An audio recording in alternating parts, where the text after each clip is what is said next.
Welcome to Inside Iraq. I'm Jasim Al-Azzawi. With daggers drawn, Erdogan and Barzani promise each other assured violence, prompting Washington to counsel cool down the saber rattling.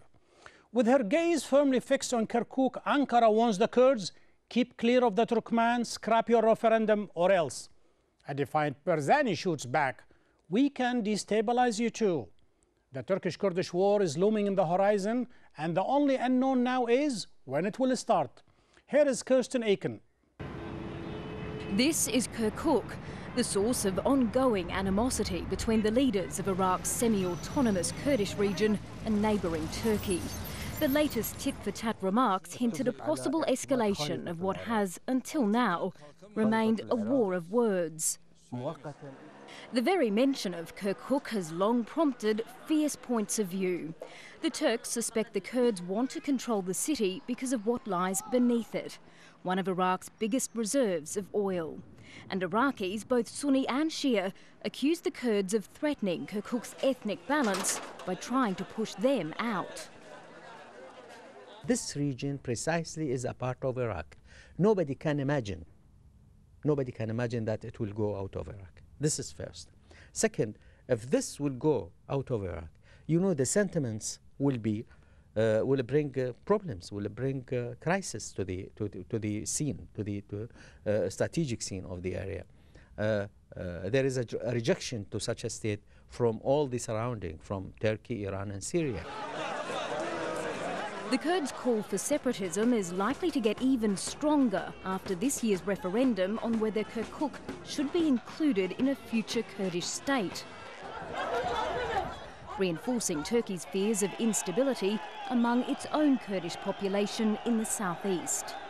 Turkey wants to not allow Kurds to build their state in anyhow, by military act, by political act, maybe by commercial act, anyhow.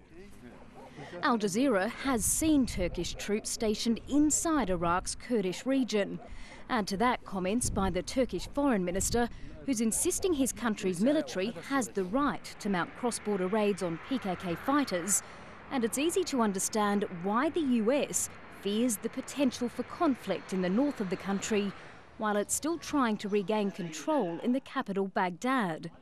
Now, Turkey is threatening Iraq with political and economic sanctions if it fails to crack down on PKK fighters. Could the region be nearing flashpoint? Both the US and Iraq are trying to calm tensions, reserving criticism for Kurdish leader Masoud Barzani, who they claim overstepped his authority. Kirsten Aiken for Inside Iraq.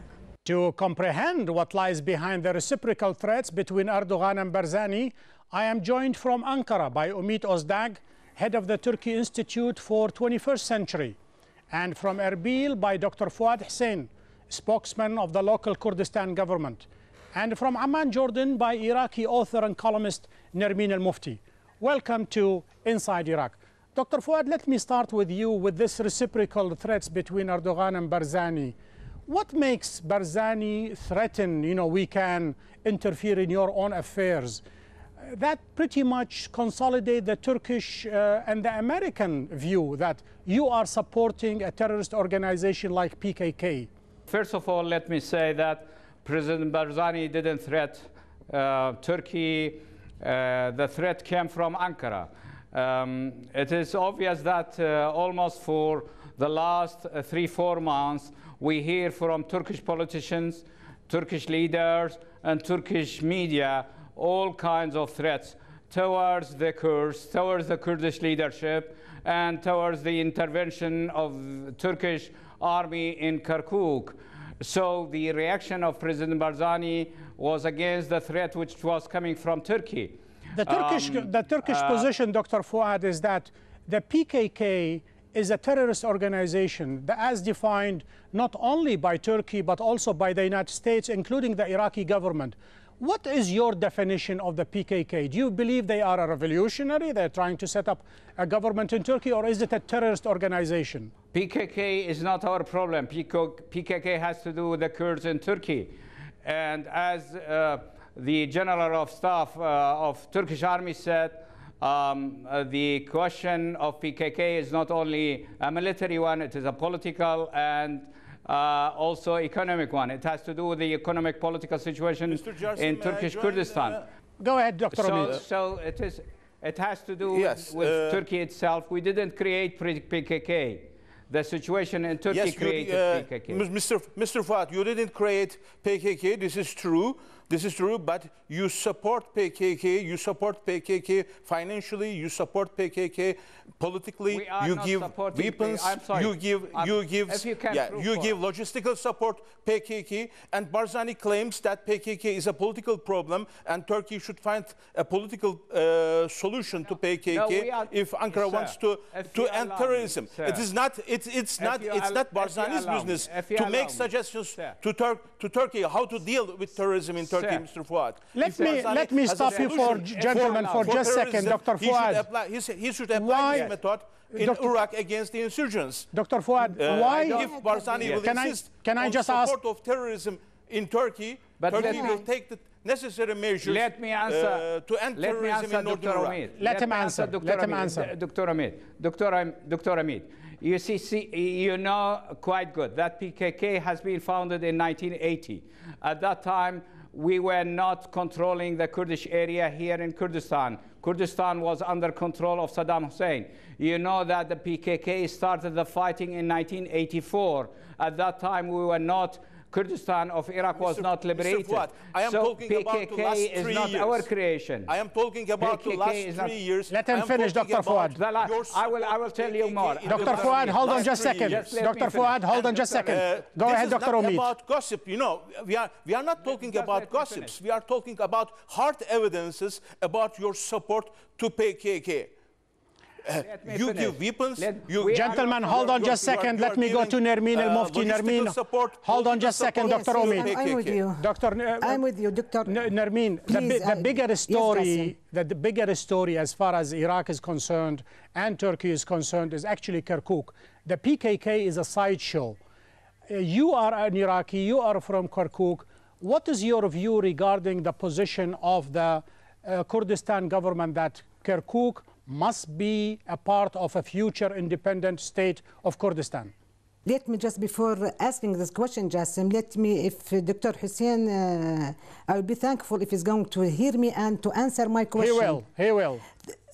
All the decade of the 90s, let's say from 1992 till April, till the month of Iraq was occupied till April 2003, Turkish military forces invaded northern Iraq for many times, chasing PKK, and we didn't hear any comments or complaints from the Iraqi Kurdish leadership. This is first. Second, we all know that late Turkish President Turgut Özal gave Turkish diplomatic passports to the Kurdish leaders to go all over the world to explain that Iraqi Kurdish issue for them. And at that time, I don't know why this support was not interfering in the Iraqi domestic affairs. And then Erdogan himself, in last January, when he began speaking about Kirkuk issue and Kurdistan and so, himself he admitted that he used to take food and medical supplies and provisions to the Peshmerga refugees inside the Turkish camps after 1991. Come to the question. What is your question? My question is why all this support was not interfere in Iraqi domestic affairs at that time? Why now it become Iraq? It couldn't be that Kurdish leaderships are dealing with double standards with the term internal domestic affairs and interfere and external. You asked the question, let him answer. Dr. Fuad Hussein, go ahead. The last one who can talk about double standard is the Turkish authority, the Turkish government.